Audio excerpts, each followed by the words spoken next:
तो ये सारे प्रोसीजर्स हमने डिस्कस कर लिए हैं सर्जिकल मैनेजमेंट ऑफ मायोपिया में, जो कि आपको यूनिवर्सिटी एग्जाम में लिख करके आने हैं और आपका मेन फोकस पीआरके और लेजिक में होना चाहिए। Hello students, this is your math tutor और मैं लेकर के आ गया हूं ऑप्थेल्मोलॉजी सीरीज के हमारे अगले वीडियो, जिसके टॉपिक का नाम है सर्जिकल मैनेजमेंट ऑफ मायोपिया। हमने पूरा पिछले वीडियोज में मायोपिया और हाइपरमेट्रोपिया अच्छे से पढ़ लिया है। उसके बाद हमारा अगला टॉपिक आता है सर्जिकल मैनेजमेंट ऑफ मायोपिया, जो कि आपसे एक लॉन्ग में पूरा 10 मार्क्स में पूछा जा सकता है। तो इसे हम बहुत ही अच्छे से समझेंगे और सारे प्रोसीजर्स को अच्छे से पढ़ेंगे।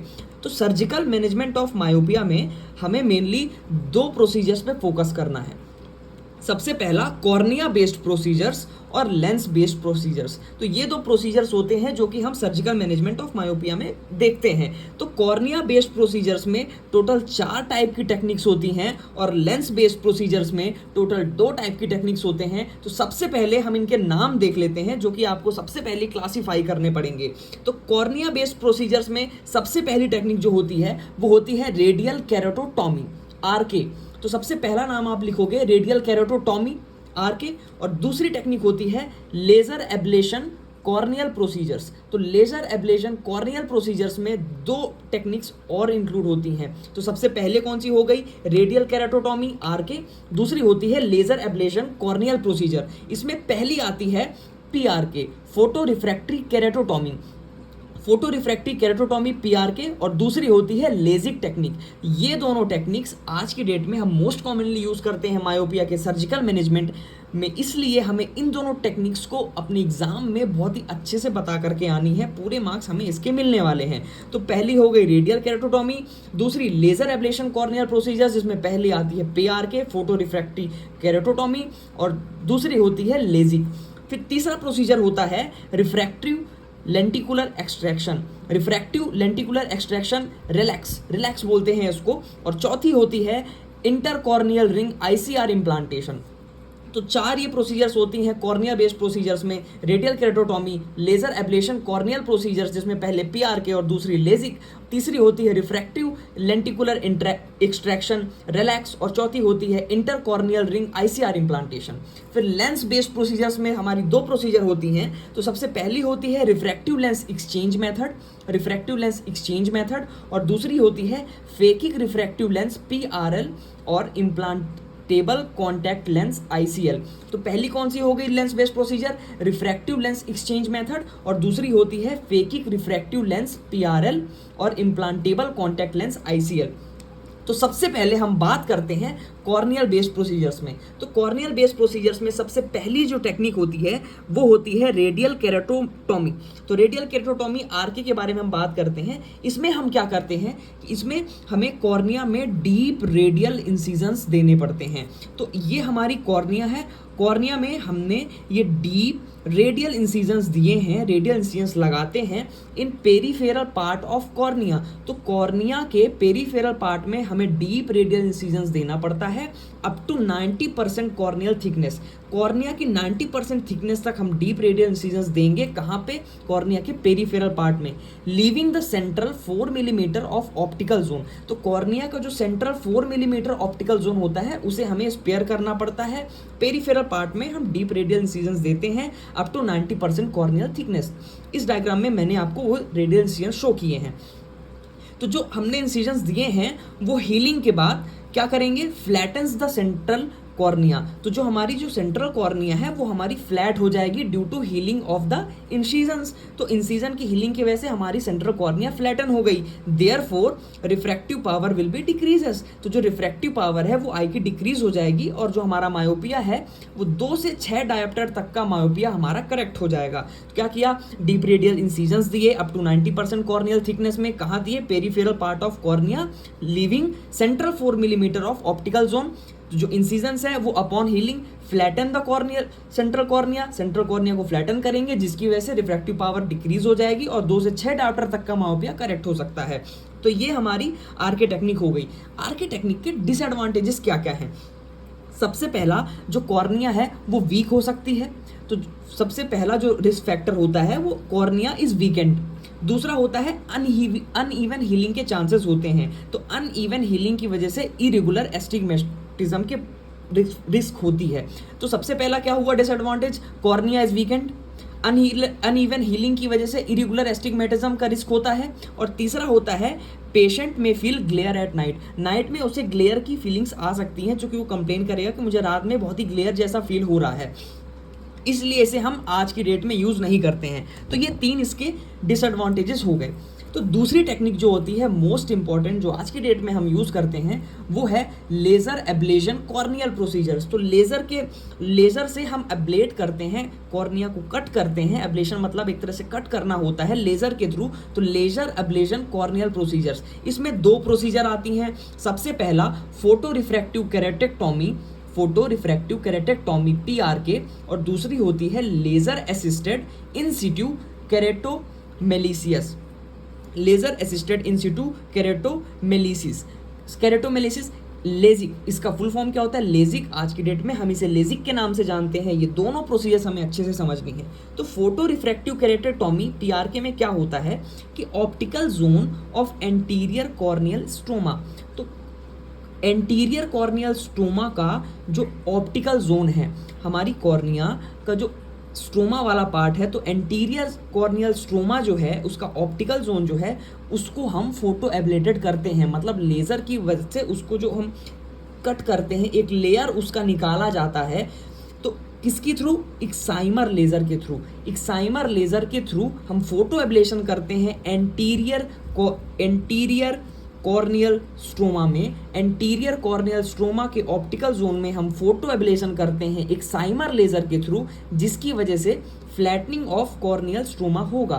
तो कॉर्नियल सेंट्रल स्ट्रोमा की फ्लैटनिंग हो गई, जिसकी वजह से रिफ्रैक्टिव पावर डिक्रीज होगी और up to -6 dioptre of myopia correct कर सकते हैं। क्या किया, एंटीरियर कॉर्नियल स्ट्रोमा में ऑप्टिकल जोन को हम फोटो एब्लेटेड करते हैं एक्साइमर लेज़र के थ्रू, जिसकी वजह से सेंट्रल कॉर्निया जो है वो फ्लैटन हो जाती है, रिफ्रैक्टिव पावर डिक्रीज हो जाती है और -6 डायोप्टर तक का मायोपिया करेक्ट हो सकता है।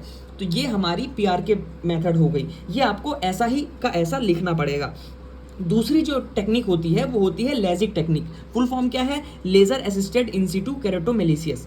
ठीक है, तो इसमें क्या होता है, refractive surgery of choice for myopia up to -6 dioptre. तो -6 डायोप्टर तक के मायोपिया के लिए जो रिफ्रैक्टिव सर्जरी ऑफ चॉइस होती है वो आज की डेट में लेजिक है।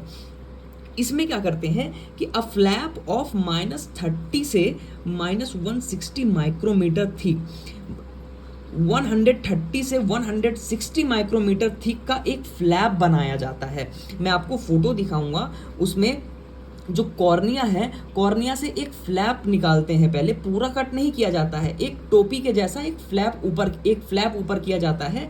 तो एक फ्लैप जो कि स्टिल कनेक्टेड रहता है कॉर्निया से, एक फ्लैप को हम कट करते हैं 130 से 160 micrometre thick of anterior portion जो है, anterior corneal tissue is raised, उसको निकाला जाता है, रेज ऊपर उठाया जाता है। जैसे टोपी का ऊपर वाला सिरा होता है ना, तो टोपी के एक वाले सिरे को ऐसे ऊपर उठाया जाता है एक फ्लैप। कितना, 130 से 160 micrometre thick anterior corneal tissue का एक फ्लैप रेज किया जाता है with the help of microkeratome की मदद से एक फ्लैप राइज किया जाएगा 130 से 160 micrometre thick anterior corneal tissue से। ठीक है, उसके बाद क्या होगा, mid stromal tissue is ablated with an excimer laser beam. Excimer laser beam की वजह से की मदद से वो जो फ्लैप के नीचे जो मिड स्ट्रोमल टिश्यू आया, उस मिड स्ट्रोमल टिश्यू को हम थोड़ा सा एब्लेट करते हैं, छांटते हैं। किसकी मदद से, एक्साइमर लेजर बीम की वजह से। अब जो मिड स्ट्रोमल टिश्यू आया फ्लैप के नीचे, उसको एब्लेट किया जाता है, जिसकी वजह से क्या होगा, फ्लैटनिंग ऑफ कॉर्निया हो जाएगी। पूरी कहानी सुनिए। क्या किया कि हमने एक फ्लैप रेस किया, एक फ्लैप को हमने उठाया, कितने mm थिक, 130 से 160 micrometre thick anterior corneal tissue से एक फ्लैप हमने रेस किया। उसके बाद जो हमारा मिड स्ट्रोमल टिश्यू आया कॉर्निया का, उसको एब्लेट करते हैं एक्साइमर लेजर बीम से। तो एब्लेट करने की वजह से अब क्या हुआ, थिकनेस कम हो गई, तो फ्लैटनिंग ऑफ कॉर्निया हो जाती है। अब फ्लैटनिंग हुई तो रिफ्रैक्टिव पावर कम हो जाएगी और मायोपिया हमारा डिक्रीज हो जाएगा। तो up to -6 dioptre of myopia correct हो सकता है। ये रिफ्रैक्टिव सर्जरी ऑफ चॉइस है मायोपिया के लिए आज की डेट में, -6 डायोप्टर तक की। तो पेशेंट सिलेक्शन क्राइटेरिया क्या होना चाहिए, पेशेंट सिलेक्शन क्राइटेरिया है सबसे पहला कि जो एज है वो 20 साल से अबव होनी चाहिए, जो पेशेंट है उसकी एज 20 ईयर से ज़्यादा होनी चाहिए। दूसरा, stable refraction for at least 12 months, तो 12 महीने तक उसका जो आई पावर है वो चेंज नहीं होना चाहिए। स्टेबल रिफ्रैक्शन मतलब जिस पावर में मायोपिया है उस पावर में ही प्रेजेंट होनी चाहिए एटलीस्ट 12 मंथ तक। उससे पहले अगर पावर चेंज हुआ है तो कोई दिक्कत नहीं है, कम से कम 12 महीने पहले से लेकर के अब तक आई पावर उसका चेंज नहीं होना चाहिए, कांस्टेंट रहना चाहिए। तीसरा क्राइटेरिया क्या है? एब्सेंस ऑफ कॉर्नियल पैथोलॉजी, कोई भी कॉर्नियल पैथोलॉजी पेशेंट में नहीं होनी चाहिए। और फिर फोर्थ पॉइंट है इक्टेशिया या फिर corneal thickness less than 450 micrometre नहीं होनी चाहिए। इक्टेशिया का मतलब होता है कॉर्निया की जो आर्टरीज हैं उनमें डायलेशन नहीं होना चाहिए, तो इक्टेशिया या फिर जो कॉर्नियल थिकनेस है वो लेस देन 450 माइक्रोमीटर नहीं होनी चाहिए। नॉर्मल थिकनेस कितनी होती है कॉर्निया की?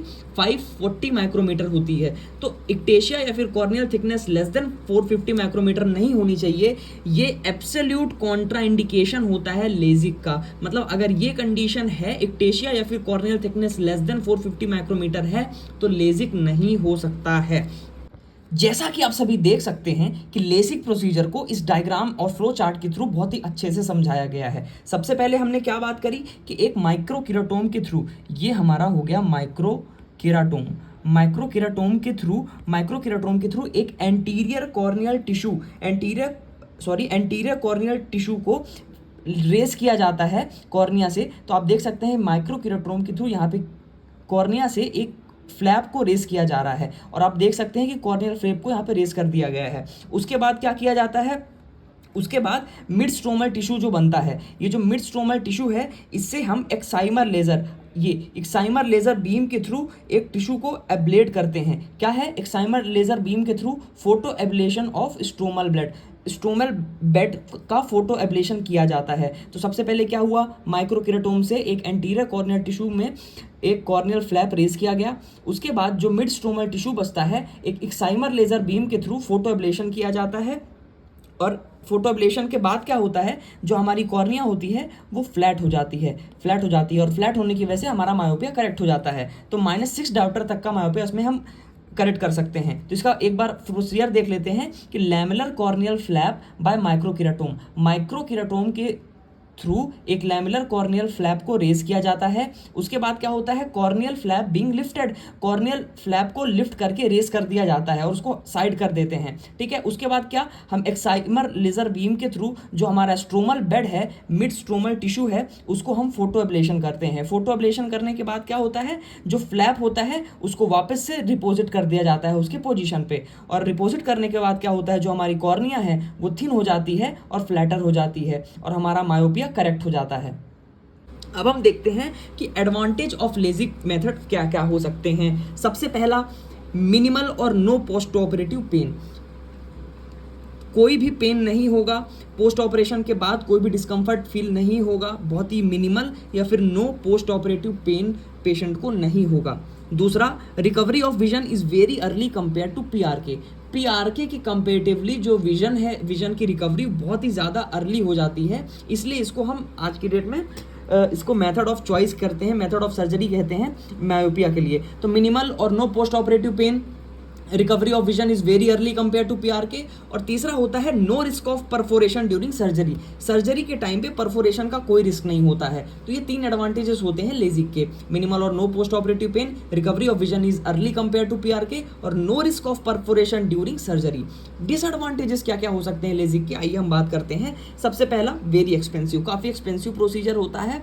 एक मिडिल एज फैमिली से रिलेटेड किसी भी पेशेंट के लिए काफ़ी ज़्यादा दिक्कत हो सकती है। तो वेरी एक्सपेंसिव प्रोसीजर होता है। Require greater surgical skills than RK and PRK, काफ़ी ज़्यादा ग्रेटर सर्जिकल स्किल्स चाहिए। कोई भी आप रिस्क इसमें आप नहीं ले सकते हैं, हल्के से भी रिस्क या फिर हल्के से भी डिस्टर्बेंस की वजह से इसमें काफ़ी ज़्यादा लॉस हो सकता है आई साइट में। तो ग्रेटर सर्जिकल स्किल रिक्वायर्ड होता है आरके और पीआरके के कंपेरेटिवली। तीसरा होता है फ्लैप रिलेटेड कॉम्प्लिकेशंस, जो हमने फ्लैप रेस किया है उससे रिलेटेड कुछ कॉम्प्लिकेशंस देखने के लिए मिल सकते हैं लेजिक में। जैसे सबसे पहला, इंट्रा ऑपरेटिव फ्लैप एम्पुटेशन, तो ऑपरेशन के दौरान जो फ्लैप है वो एम्पुटेट हो जाए, कट जाए भाई, दोबारा तो फिर वो जुड़ नहीं पाएगा, तो इंट्रा ऑपरेटिव फ्लैप एम्पुटेशन हो सकता है। दूसरा, wrinkling of flap on reposition. अब फ्लैप को जब हम वापस उसकी साइड पे लगाते हैं तो उसकी रिंकलिंग हो सकती है, जिसकी वजह से जो हमारा विजन है वो भी डिस्टर्ब हो सकता है। तो सबसे पहला इंट्राऑपरेटिव फ्लैप एम्पुटेशन के रिस्क होते हैं, wrinkling of flap on reposition. तीसरा होता है पोस्ट ऑपरेटिव फ्लैप डिसलोकेशन। अब ऑपरेशन के बाद जो फ्लैप है वो हो सकता है डिसलोकेट हो जाए, तो इसके भी चांसेस रहते हैं। और चौथा होता है इरेगुलर एस्टिग्मेटिज्म, हो सकता है सही से ना लग पाया हो, जिसकी वजह से इरेगुलर एस्टिग्मेटम देखने के लिए मिलता है। तो 4 फ्लैप रिलेटेड कॉम्प्लिकेशंस हैं। सबसे पहला intra operative flap amputation, wrinkling of flap on reposition, तीसरा post operative flap dislocation, irregular astigmatism. Flap का एम्पुटेशन हो गया भाई ऑपरेशन के टाइम पे गलती से, या फिर जब उसको हम रिपोजिट कर रहे थे तो रिंकल आ गया, या फिर पोस्ट ऑपरेटिव डिसलोकेशन हो गया ऑपरेशन के बाद, या फिर ठीक होने के बाद हमारा एस्टिग्मेशन बहुत ही इरेगुलर आ रहा है। तो ये 4 फ्लैप रिलेटेड कॉम्प्लिकेशंस हैं। चौथा क्या डिसएडवांटेज है, हो सकता है भाई ऑपरेशन के टाइम पे कोई इन्फेक्शन हो जाए, केराटाइटिस के चांसेस रहते हैं, ड्राई आई होने की कंडीशन रहती है, इक्टेशिया हो सकता है और ग्लेयर की प्रॉब्लम आ सकती है। तो ये डिसएडवांटेजेस होते हैं लेजिक के, जो कि एडवांटेज और डिसएडवांटेज आपको एग्जाम कॉपी में लिख करके आने हैं। उसके बाद आता है तीसरा procedure, refractive lenticule extraction, relax. क्या बोलते हैं? Relax, refractive lenticule extraction. इसमें क्या होता है कि a lenticule of corneal stroma is extracted. Lenticule का मतलब होता है डिस्क शेप पीसेस होते हैं, कि डिस्क शेप के कुछ पीसेस इससे निकाले जाते हैं। तो एक डिस्क शेप का एक lenticule of corneal stroma is extracted with the help of femtosecond laser. Femtosecond laser से हम कॉर्नियल स्ट्रोमा से एक लेंटिक्यूल एक्सट्रैक्ट करते हैं, कट करते हैं। तो इसमें क्या होता है, जो क्या करता है, जो कि फ्लैटनिंग ऑफ कॉर्निया कॉज कर देता है। तो एक लेंटिक्यूल निकाला जाता है फेम्टोसेकंड लेजर से कॉर्नियल स्ट्रोमा से। तो nowadays called as small incision lenticule extraction, small incision lenticule extraction SMILE. आज के डेट में रिफ्रैक्टिव लेंटिक्यूल एक्सट्रैक्शन रिलैक्स को स्माइल के नाम से भी जाना जाता है, स्मॉल इंसिजन लेंटिक्यूल एक्सट्रैक्शन से। ठीक है। करेक्ट्स मायोपिया विद और विदाउट एस्टिग्मेटिज्म। किसी पेशेंट को एस्टिग्मेटिज्म हो या ना हो, वो मायोपिया करेक्ट करने की ये टेक्निक होती है। अप टू 10 डायोप्टर, 10 डायोप्टर तक की मायोपिया को हम इससे करेक्ट कर सकते हैं, पेशेंट विद और विदाउट एस्टिग्मेटिज्म। बाकी सारी टेक्निक में हमें बहुत ही कम लिखना है। मेन हमारा फोकस पीआरके और लेजिक में ही था। आप चाहें तो बाकी टेक्निक्स के सिर्फ नाम लिख करके आ सकते हो, लेकिन आपको नाम लिखने पड़ेंगे और पीआरके और लेजर को आपको अच्छे से समझाना पड़ेगा। फिर 4th टेक्निक होती है इंटरकॉर्नियल रिंग इम्प्लांटेशन। इसमें क्या होता है कि पेरीफेरल कॉर्निया में एक इंटरकॉर्नियल रिंग इम्प्लांट किया जाता है। कहाँ पे? Up to 2/3 stromal depth. Stromal depth के 2/3 पार्ट में, 2/3 स्ट्रोमल डेप्थ में पेरीफेरल कॉर्निया के एक इंटरकॉर्नियल रिंग इम्प्लांट किया जाता है, जिसकी वजह से फ्लैटनिंग ऑफ सेंट्रल कॉर्निया हो जाएगी, जिसकी वजह से मायोपिया डिक्रीज हो जाएगा। क्या किया? 2/3 स्ट्रोमल डेप्थ तक पेरीफेरल कॉर्निया में एक ICR इंटरकॉर्नियल रिंग इम्प्लांट किया, जिसकी वजह से सेंट्रल कॉर्निया की फ्लैटनिंग हो जाएगी और मायोपिया डिक्रीज हो जाएगा। बस आपको एक एक लाइन ये सारी इंपॉर्टेंट बतानी पड़ेंगी अगर आप चाहें तो। उसके बाद सेकेंड प्रोसीजर होता है लेंस बेस्ड प्रोसीजर। अब अगर लेंस की डिफॉर्मिटी की वजह से मायोपिया डेवलप हुआ है तो लेंस बेस्ड प्रोसीजर्स करने पड़ेंगे। इसमें 2 प्रोसीजर्स होते हैं, रिफ्रैक्टिव लेंस एक्सचेंज मेथड और फेकिक रिफ्रैक्टिव लेंस PRL और इम्प्लांटेबल कॉन्टैक्ट लेंस ICL। तो रिफ्रैक्टिव लेंस एक्सचेंज में क्या करते हैं? Clear lens extraction with intraocular lens implantation. जो हमारा डिफेक्टिव लेंस है उसको एक्सट्रैक्ट करके एक इंट्राऑक्यूलर लेंस इम्प्लांट कर दिया जाएगा। समझ में आया? एक जो पुराना लेंस है उसको एक्सट्रैक्ट करो और नया इंट्राऑक्यूलर लेंस इम्प्लांट कर दो। Correcting myopia of more than 12 dioptre, 12 dioptre से ज़्यादा का मायोपिया भी हम इसमें करेक्ट कर सकते हैं। कौन सी technique? Refractive lens exchange method. दूसरा होता है फेकिक रिफ्रैक्टिव लेंस PRL और इम्प्लांटेबल कॉन्टैक्ट लेंस ICL। इसमें क्या होता है कि एक स्पेशल टाइप का IOL इंट्राऑक्यूलर लेंस इम्प्लांट किया जाता है इन एंटीरियर और posterior chamber anterior to natural lens position. क्या होता है कि एंटीरियर चैम्बर में या फिर पोस्टीरियर चैम्बर में, कहाँ पर? नेचुरल लेंस पोजीशन से आगे, या तो एंटीरियर पोजीशन में डाल दिया या तो पोस्टीरियर चैम्बर में डाला, तो नेचुरल लेंस की पोजीशन से एंटीरियरली हमने एक स्पेशल इंट्राऑक्यूलर लेंस को इम्प्लांट किया है। ये होती है फेकिक रिफ्रैक्टिव लेंस प्रोसीजर। कितना? 8 डायोप्टर से ज़्यादा तक के मायोपिया को हम इससे करेक्ट कर सकते हैं।